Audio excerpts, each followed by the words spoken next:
Yep, another one of those mornings on G4. You know that e-tron has been, every time I've seen it charging, it's not actually charging. The light's blue, it says available to charge on the charging station. I don't know if they don't know what they're doing or if that's what happens when it fully charged, but it looks bad on their part because it looks like they're just taking up a charging spot and not actually charging. So just, if you're watching these videos, e-tron owner, just note that. Welcome back to the Tesla, guys. Yes, the new to me Tesla 85D. That's what we're rocking this week, at least.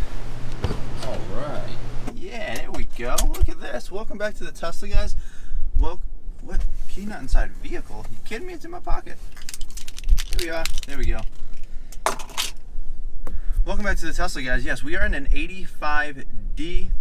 My understanding is it's 2015. I probably could look up the VIN, but I'm too lazy to. Someone in the comments. Yeah, all right. Anyways, like always, let's get out of the garage.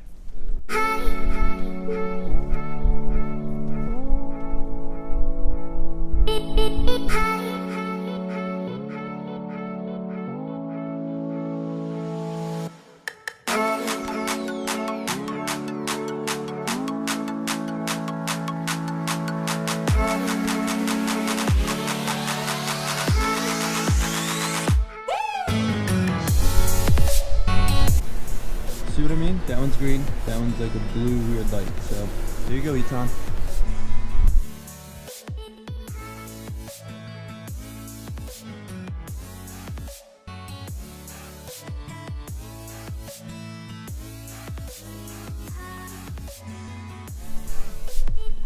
All right, guys. So welcome back to my new to me loaner car. My car is currently in the shop, just getting a couple of things looked at and fixed. I'll have a full update video on that as well. But for now, we're enjoying this 85D with AP1 software. And it's a blast. Don't get me wrong, it is a blast, but it's definitely specific use cases. By limited usage, I basically mean like it's great for highway driving and stop and go traffic. But that's really it. It can't come to a full stop at stoplights unless you're behind a car. Same with stop signs, it won't stop on its own. It really can't take like back road turns that are too sharp at too high of speeds, aka like anything over like 20-25 miles an hour, and no super sharp turns, so you got to be careful there. It definitely has its limitations, right? So I think when looking to get a new Tesla or potentially upgrading, I would definitely skip over a car like this. It's not worth the money to pay for Autopilot 1 software or hardware, whatever you want to call it, both. Now, if you're just trying to look for a cheaper car but more recent and it happens to have Autopilot 1, fine. It's still plenty fun. It's very nice and it's great for highway use, long drives, and stop and go traffic. So by all means, you know, go for it. I'm not saying like don't necessarily like fully avoid one if it's ideal and it happens to have the feature. But if you're looking for an Autopilot car, definitely skip Autopilot 1 and go to the 2.0 hardware, which just means that there's 8 cameras on the car that's actually doing the driving, whereas Autopilot 1, my understanding is there's one camera right up there facing forwards, and then some sensors around the car. And the problem with this is that that's the reason for the limited capabilities, or at least that's my understanding. If you get the 2.0 hardware, and eventually it's supposed to be 3.0 with like a computer upgrade, I think, that at some point is supposed to have full self-driving capabilities, meaning that you can get in your car at your house, put it in a destination, sit back, go to sleep, and it'll get you there. Obviously, that's not the case yet, so do not do that. Definitely pay attention, but that's the goal.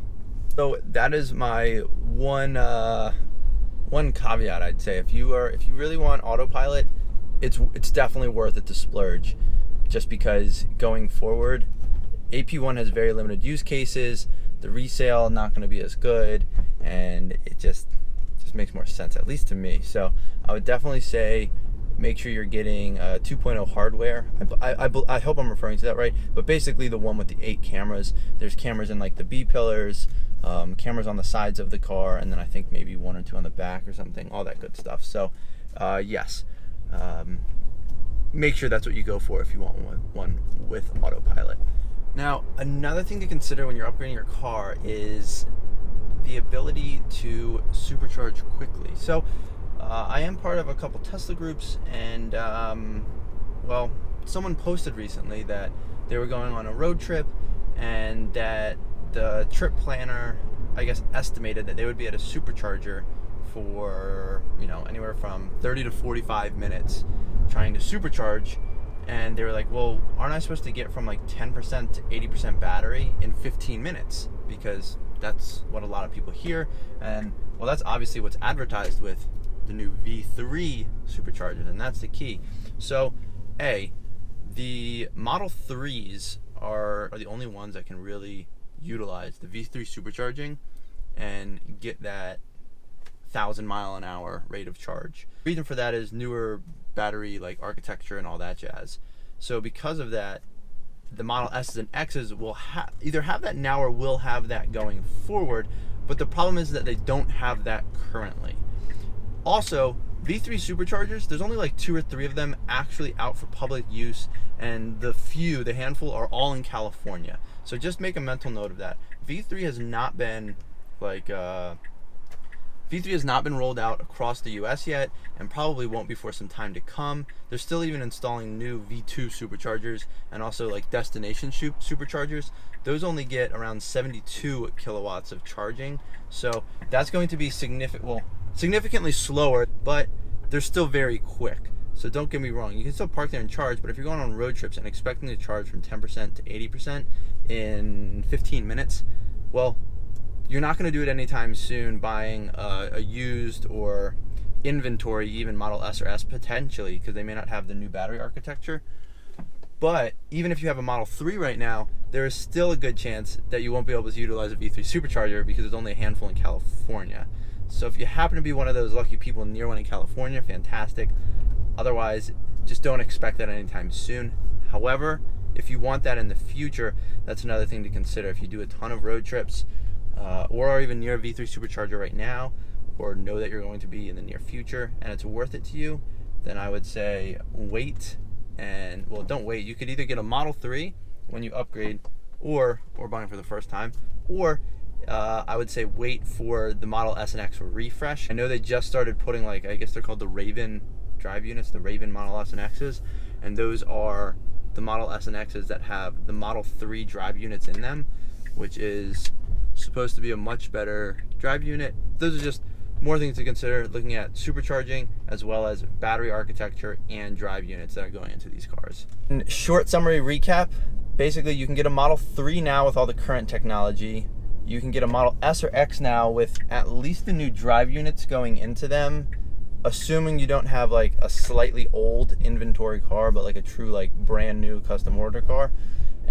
Or potentially wait for the Model S and X refresh that will include the new battery architecture as well, and there will probably be an interior design update. Everybody's speculating that it's going to be one single sideways monitor, just like the Model 3. So more to come on that, but I'm off to work, guys.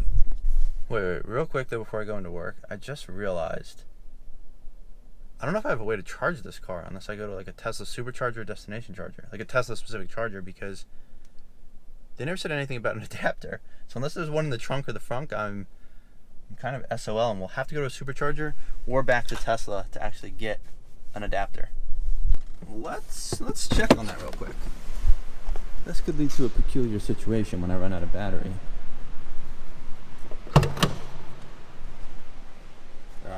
We might be okay.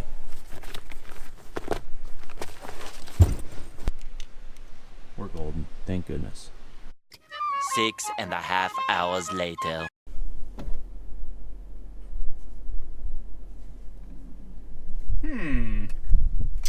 So another thing when you're looking at upgrading your car, I would say let's get out of the garage, but it's supposed to storm, so it's probably gonna be just as dark. But let's get out of the garage. You know how it goes.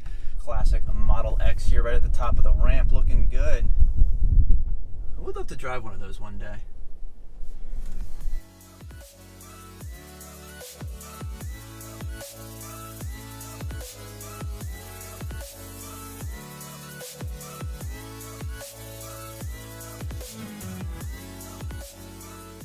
Storms are coming. You can see how windy it is out here. Alright, so I will say that the fit and finish on newer cars is much nicer. So when you're upgrading, that is something to look forward to.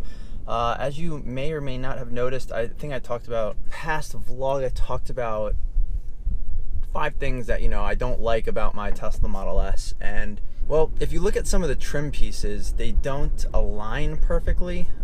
Just panel gaps, and well, especially the chrome right along like that back window, it just doesn't align perfectly on my car. But as you can see on this car, the alignment is pretty good, and this was only a year after my car was made. In addition to some of those panel gaps and exterior features, these buttons here are just much more, I guess the fitment is much better. I don't really know how to explain it other than that. So if you look at these buttons on my car, this and this are actually 2 separate buttons, top and bottom. It's one solid button now, and it also, there's not much play. There's not as much wiggle room, so it's much better fitment, feels much more solid and like well put together. Same with this one. It's a solid piece. This is a one solid piece. On mine, you can see there's actually lines like right here, so there's like half one button, half another button.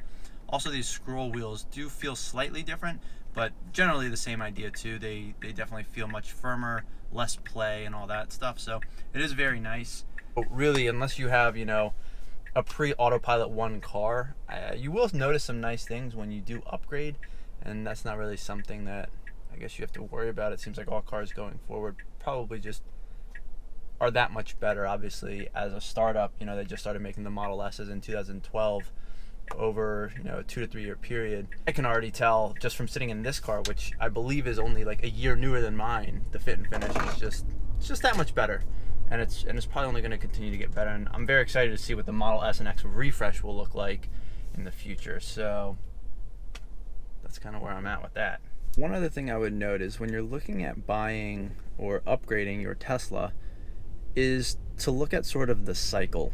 And by cycle, I just mean like, all right, what versions are already out there? Are they doing a Model S or X refresh soon? Are they doing a Model 3 refresh soon? Is the Model Y coming out soon? All of those things, because based on those factors, and if there's new battery technology or new autopilot technology, what you'll notice is the possibility of very quick depreciation, poor resale value, or just not getting the best bang for your buck. For example, if you were to buy a Model S or X just before the refresh comes out, and the refresh ends up being the same general starting price, you'll get basically lesser technology but pay the same amount, waiting 2 or 3 months to get the newer cars.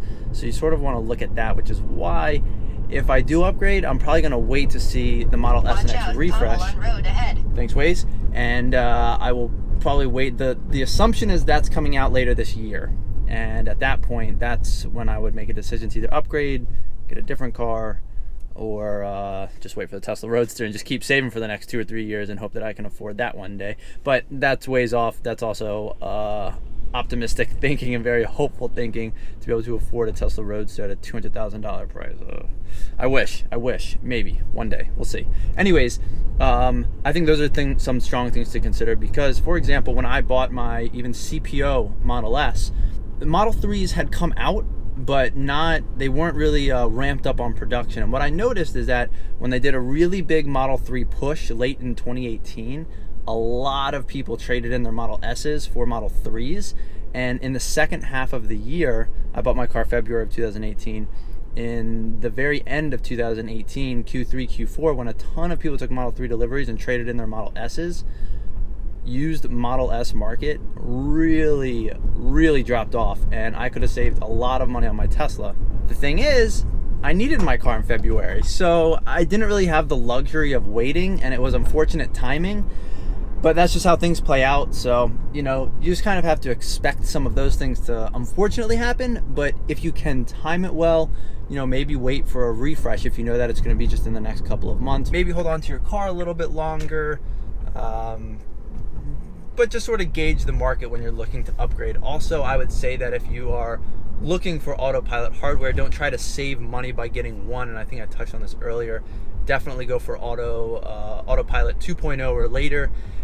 At least if you're looking at a Model S or X, because even if you don't have the newer, faster charging technology, at least have the 8-camera hardware set up so that when they do full self-driving, your car will still have that, and I would assume would be able to be part of that Tesla fleet if you wanted to make extra money deploying your car to drive people without an actual driver, but also just for sake of being able to use that technology and for resale value. It's definitely going to help, because if you don't necessarily need to utilize superchargers that often, then waiting for the Model S and X refresh just to get the newer battery technology, it's not going to make a huge difference, because if you're using a supercharger once or twice a year, saving the 20 minutes on a road trip isn't an end-all be-all. So I wouldn't necessarily worry about that too much, because there are some good deals. Let's talk about some deals that are to be had right now, though. So I have heard that if you get actually I haven't heard, if you go online and look at inventory cars that they have, you can get free supercharging.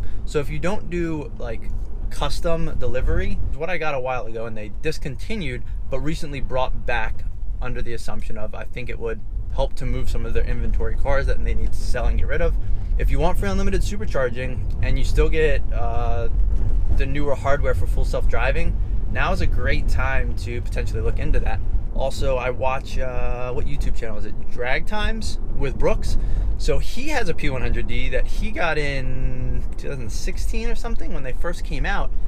And he said that they are waiving the $20,000 that it costs to get ludicrous mode if you get a car right now. So if you do want a car that has ludicrous mode, it might be worth looking into buying a car now and upgrading sooner, because you can basically buy a long range P100D and get that $20,000 ludicrous upgrade for free. So that's also something to consider if that's what you want. Don't need the supercharging. You're going to have all the hardware for 2.0, and you are getting $20,000 off a ludicrous mode P100D. So that's pretty sweet. And I think that the last thing when you're looking to upgrade potentially is range. Obviously there's a lot more options out there now as far as range, and range has gotten a lot better. So when you're going to upgrade, most cars now have much better range just in general. So it's not a huge issue. But if that's something that is a necessary option for you, like you are always going to need over 300 miles of range, definitely opt for a longer range car. I mean, that's pretty obvious, right? But you also have to take into account degradation. So my actual car is a P85. This is an 85D. Similar, it was rated to 265 miles range. Now I'm getting right around 250 if I'm fully charged. And you're not really supposed to fully charge all the time because it hurts the battery.